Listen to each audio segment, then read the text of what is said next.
tarde. Boa tarde aqui ao público presente, ao público que nos acompanha aí pela internet, no Brasil inteiro. Meu nome é Frederico Balena. Eu atuo aqui junto à Clínica Marcos Santos,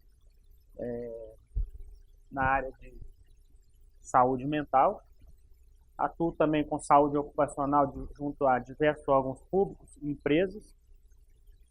E a minha missão aqui, para vocês aqui, é falar sobre os aspectos psiquiátricos que envolvem o tratamento da obesidade. Vou falar sobre os desafios que representam essa mudança comportamental. Aí aqui tem uma charte interessante aqui do sujeito obeso, provavelmente com obesidade mórbida, né? Ele pergunta aqui para uma moça mais magra, né? Sabe, às vezes, sinto um imenso vazio, ele grandão, né? Aí, piadinha aí para a gente iniciar os trabalhos aqui hoje. Então, vou começar aqui fazendo uma pergunta aos senhores aqui, e senhoras. Você já pensou na obesidade como uma consequência? Você já se perguntou por que engordou? Alimentar, ela engloba todos os nossos sentidos e nos dá prazer, nos dá gratificação, recompensa. Emagrecer não é só controle alimentar. Nós vimos aqui em outras atividades aqui, eu pessoalmente sou entusiasta da questão da atividade física, né? Tem outras coisas envolvidas também nesse processo de metabolismo. Mas também, indo aqui para a minha área, que é a da psiquiatria, envolve um controle de emoções, de impulsos, de sentimentos. É uma busca por equilíbrio e maturidade emocional. Então, se você está desanimado, não fique desanimado. Não desista. A obesidade, falar em obesidade, a gente está falando de uma doença, no caso, uma obesidade mórbida, obesidade encarar como uma doença, dos estigmas sociais que estão relacionados a ela. E frente a esses estigmas sociais, nós temos também a questão dos padrões de beleza que são exigidos pela nossa sociedade, né? Há um culto ao corpo perfeito, uma busca por esse corpo perfeito, né?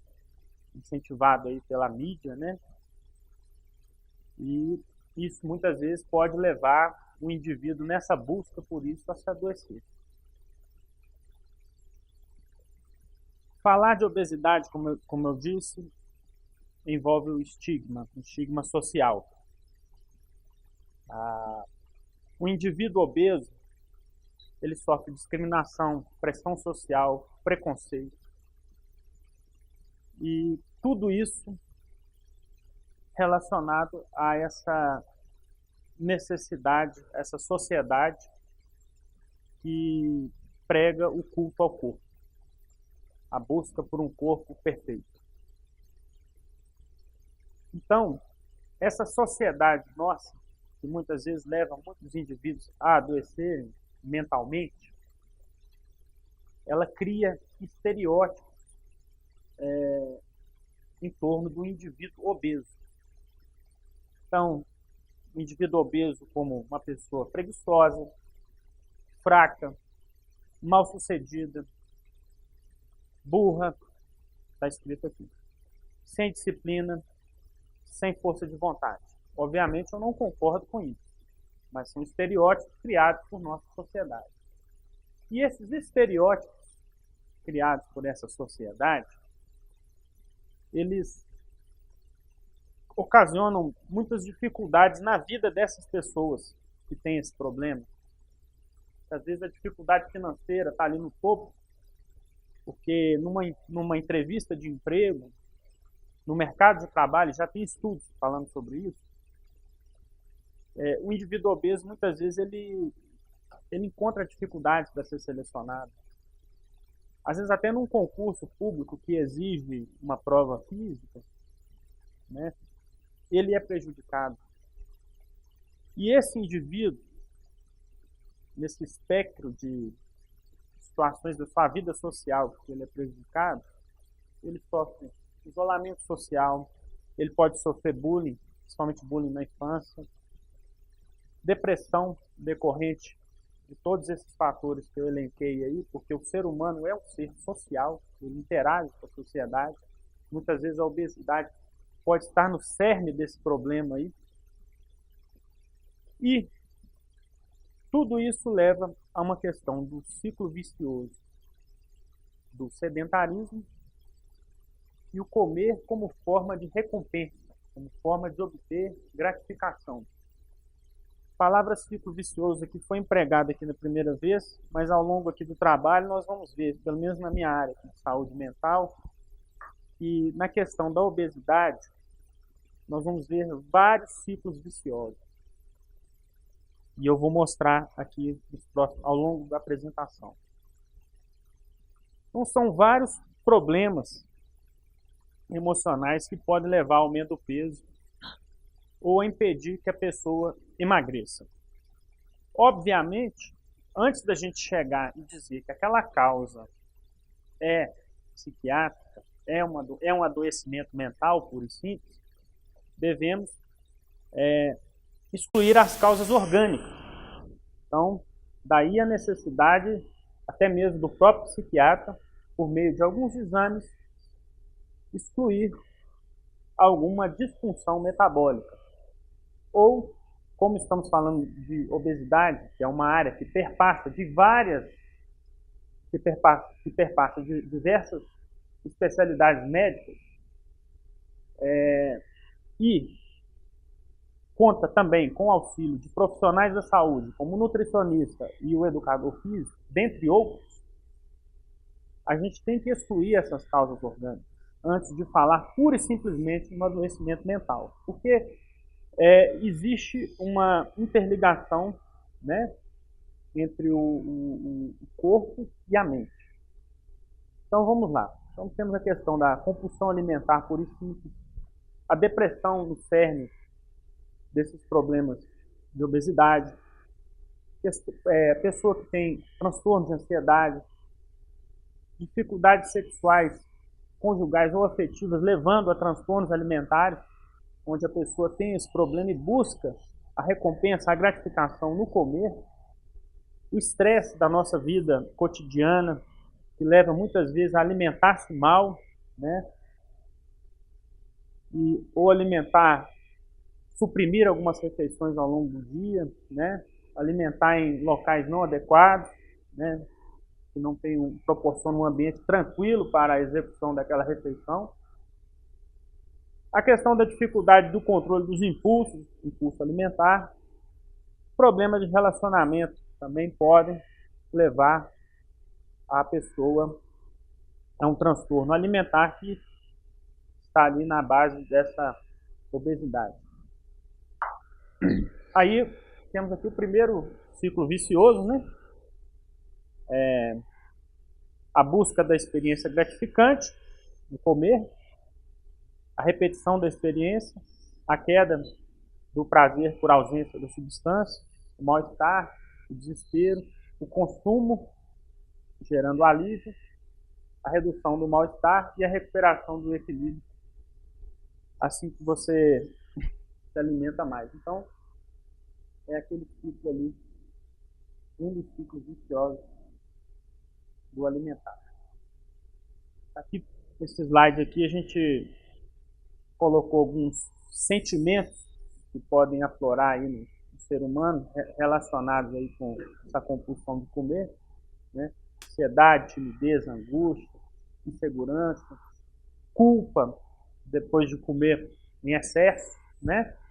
Nós vamos ver ali mais para frente, a culpa está muito presente na bulimia. Então, a pessoa tem aquela vontade de comer, a saciedade gera o prazer imediato, que seria a saciedade, o comer, Aí ela passa do prazer imediato para a culpa, né? E dali vem a frustração, a ansiedade e nova vontade de comer, o ciclo vicioso. São vários ciclos viciosos que a gente encontra aqui no nosso trabalho. Aqui são apenas duas doenças do espectro dos transtornos alimentares, né? A anorexia, né, que é clássica, a pessoa se enxerga sempre mais pesada do que ela realmente é, então ela tem um comportamento onde ela restringe bastante a alimentação dela, né? Às vezes fazem emprego de algumas substâncias anorexígenas, buscando ali aumentar o metabolismo, ou algumas substâncias desabsortivas também, para poder evitar absorver aqueles nutrientes que são ingeridos. E essa pessoa sempre ela vive com um peso abaixo da média, mas ela se enxerga no espelho como obesa, né? No polo oposto da anorexia tem a vigorexia, né, que é muito comum aí nas academias, né, Sérgio? A pessoa se enxerga fraca e fica fazendo exercício para ficar forte, né? Ficar musculosa. E um outro transtorno aqui do espectro alimentar interessante aqui da gente falar e muito comum seria a bulimia. A pessoa come compulsivamente e aí ela tem aquele sentimento de culpa, frustração depois que comeu e ela vai e induz o vômito. E ela fica num outro ciclo vicioso, né? Que é alimentar-se excessivamente e induzir vômito. Alimentar excessivamente e induzir vômito por causa da culpa que ela sente de ter ali pecado, entre aspas, né? Ao ingerir esse excesso de alimento.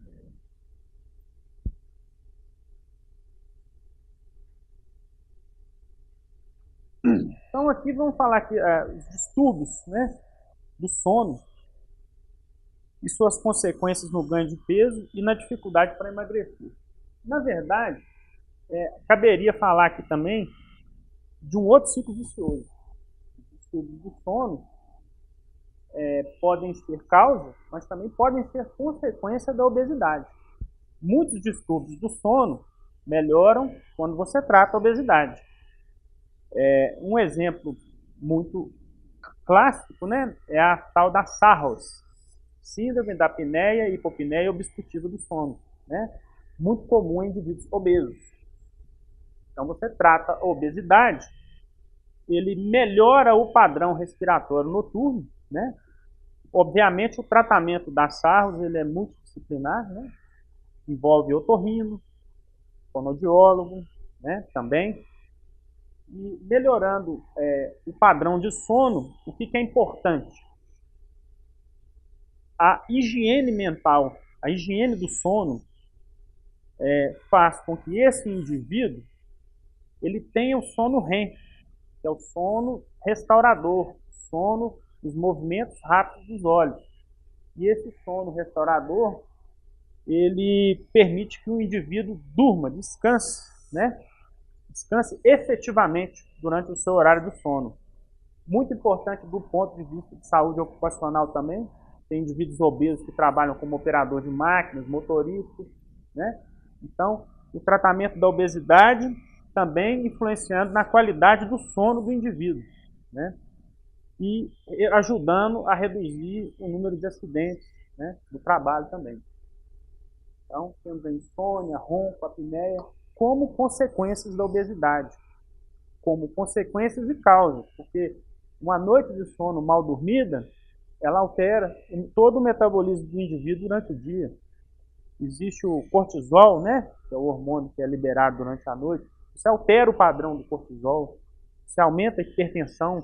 Indivíduos com apneia obstrutiva do sono têm hipertensão, entendeu? Obviamente estamos falando também de uma tal da síndrome X, síndrome plurimetabólica, então nós temos todas essas patologias aí, obesidade, hipertensão, síndrome da apneia e hipopneia obstrutiva do sono, todas elas andando de mão dada, e a gente às vezes não sabe qual que é a causa de qual, temos que fazer um tratamento multidisciplinar para resolvermos e tratar individualmente cada uma delas. Outra questão muito importante é a nossa cultura moderna dos dias atuais, né? Do workaholic, né?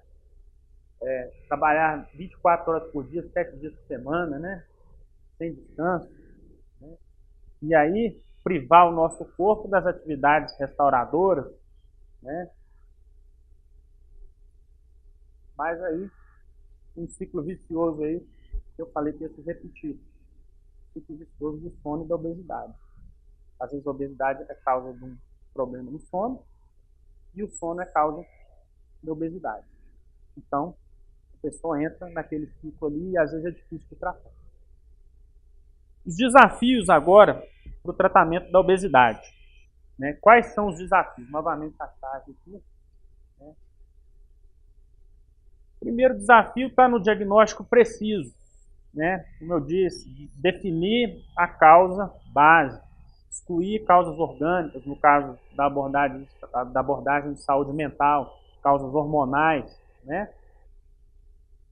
A atuação de uma equipe multidisciplinar, inclusive no diagnóstico, né? E, como forma de tratamento, no que envolve a minha área, que é a área de saúde mental, aliada à psicologia, existe como opções que a gente pode lançar mão a terapia, a psicoterapia, a terapia cognitivo-comportamental, né? E a terapia de grupo, né? Muito utilizada também. Reúnem pessoas com o mesmo problema e essas pessoas trocam experiências a respeito de como estão enfrentando esse mesmo problema. E ali elas buscam forças, buscam experiências para poder avançar no seu tratamento. Obviamente, como todo tipo de tratamento que é feito, o tratamento de saúde mental ele tem suas dificuldades. Né? Você tem ali um indivíduo obeso, sofrendo, muitas vezes apresentando algum sofrimento psicológico, né? Sofrimento psíquico, que refletem ali em características do seu comportamento alimentar, que estão relacionadas ao preconceito da sociedade, preconceito social, e um indivíduo que sofre também por conta da discriminação contra a sua condição de obeso. Então, as dificuldades de tratar essa pessoa envolvem todos esses estigmas e o objetivo também é resgatar a autoestima daquele indivíduo que se encontra nessa situação obeso e apresentando sofrimento psíquico. O uso de medicamentos pela psiquiatria no tratamento da obesidade, ele é previsto, né? Uma vez identificada uma doença, uma patologia psiquiátrica básica, a psiquiatria vai lançar a mão de vários recursos terapêuticos, psicofármacos, para poder tratar aquela patologia básica. Né? Os antidepressivos, os ansiolíticos, os antipsicóticos, os anticonvulsivantes e os estabilizadores do humor. Contudo, é preciso deixar bem claro que, como toda terapêutica, principalmente na área de psiquiatria, psicofármacos, ela tem suas limitações e ela tem os seus efeitos adversos, os efeitos colaterais, né? A sua interferência no metabolismo, né? Que podem, dependendo da indicação do psicofármaco, atuar aumentar o ganho de peso, né? Basicamente, né? Então, o uso de psicofármacos também, ele enfrenta também um problema cultural da nossa sociedade em aceitar, o paciente em aceitar aquilo, né? A questão do ganho de peso, a questão da dependência, né? Algumas pessoas até fazem a automedicação com algumas substâncias anorexígenas, algumas foram até proibidas pela Anvisa, né? Então, isso aí está atrelado a um monte de fatores que tem que ser dosados na hora de pesados e só pesados, na hora de indicar uma terapia medicamentosa para um paciente obeso, né? A questão do ganho de peso, né? A questão da dependência que eles podem provocar, disfunção sexual, né? Muitos inibidores de serotonina têm, podem estar relacionados à disfunção sexual, efeitos adversos, efeitos colaterais, a autorização tanto do paciente, como são medicações controladas, né? Tem que ser critérios rígidos, e a questão da automedicação. Muitos pacientes fazem uso dessas medicações para emagrecer, algumas anorexias, e isso pode, a questão da automedicação pode levar até, inclusive, a problemas cardíacos, né? Arritmias cardíacas, desencadear arritmias cardíacas, né?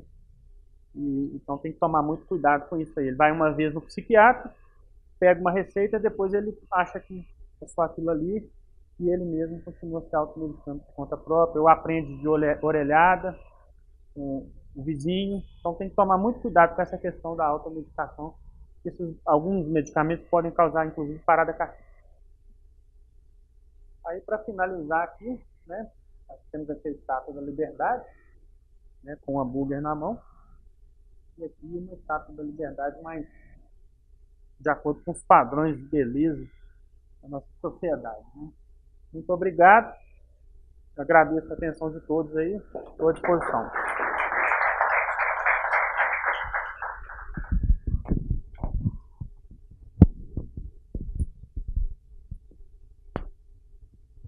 Pessoal, obrigado pela presença de todos. Quero agradecer a doutora Tatiana, doutor Sérgio, doutor Frederico aí pela contribuição, né, na filmagem, pela contribuição aí na discussão. Espero que tenha auxiliado aí, esclarecido algumas coisas. Estamos à disposição para tirar dúvidas também e continuar se aperfeiçoando e buscando esses desafios de emagrecimento saudável, né?